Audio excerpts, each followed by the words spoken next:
turn there in your Bible. I haven't heard the days yet.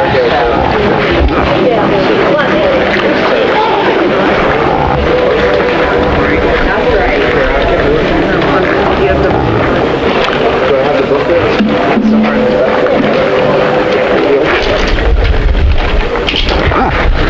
All right, I think everybody's in. I want to start our day today, I guess not start our day, but first devotion here, with two words. Only Jesus. Tradition holds that right here on Mount Tabor is where Jesus would take Peter, James, and John and would be transfigured before them, standing with Moses and Elijah, having a conversation with them.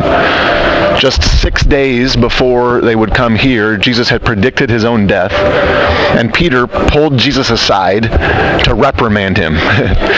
So imagine that. Of course, it would be Peter that would do that. And he said to Jesus, "Heaven forbid, Lord, this will never happen to you. Like, I won't let you die." That's when Jesus gave his famous reply to Peter, something you probably don't ever want to hear from Jesus. "Get behind me, Satan."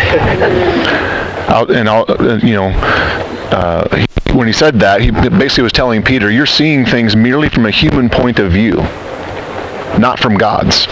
Which we don't have time to talk about that, but what a challenging question that is. Am I viewing things merely from a human point of view or from God's? So Jesus really had this defining moment here, defining a DTR, defining the relationship between him and the disciples. And Matthew 17, 1 through 9 then says this.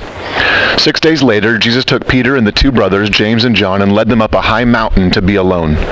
As the men watched, Jesus' appearance was transformed so that his face shone like the sun, and his clothes became as white as light.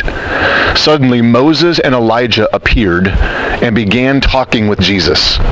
Can you imagine that happening? Peter exclaimed. Luke said Peter blurted out. You'd think he would learn his lesson, but he just doesn't. "Lord, it's wonderful for us to be here. If you want, I'll make us 3 shelters as memorials. One for you, one for Moses, one for Elijah." But even as he spoke, a bright cloud overshadowed them, and a voice from the cloud said, "This is my dearly loved son, who brings me great joy. Listen to him." Wow. Like Peter blurts out, hey, we should just build some shelters here. We don't have to go back down the mountain. And the Father speaks. "This is my son. Listen to him." The disciples were terrified. They fell face down to the ground. Then Jesus came over and touched them. "Get up," he said. "Don't be afraid."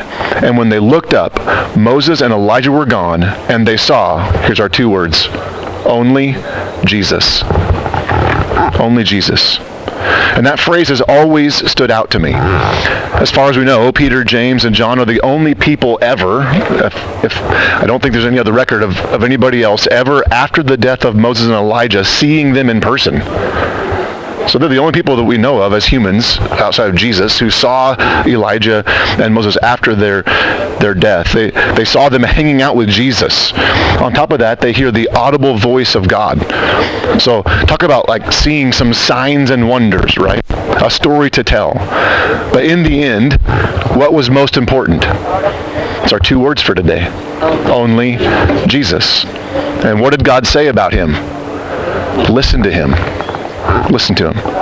In other words, Moses and Elijah are great, but only Jesus is what you need. Signs and wonders are wonderful, but only Jesus is all you need. The audible voice of God will bring you to your knees, but only Jesus is what you need. Only Jesus. Today, we're continuing our journey here in the Holy Land. I think we're planning on visiting Capernaum, the base camp of Jesus' ministry, for about 20 months. It became the home of Jesus after he was rejected in Nazareth. So we were there in Nazareth yesterday. He was rejected, and then he came to Capernaum, base camp for his ministry. He taught in the synagogue there. He called Matthew to be his disciple. He healed the centurion's servant, Peter's mother-in-law. The paralyzed man was let down through a roof, the man with an unclean spirit, the woman with the flow of blood. He raised the daughter of Jairus from the dead, all in Capernaum, where we're going today.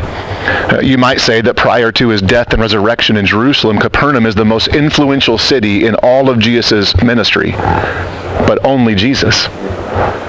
Not what he did, not where he did it, not even what he's able to do today, but only Jesus. We're going to take a boat ride on the Sea of Galilee, the same sea where Jesus gave Peter the miraculous catch of fish.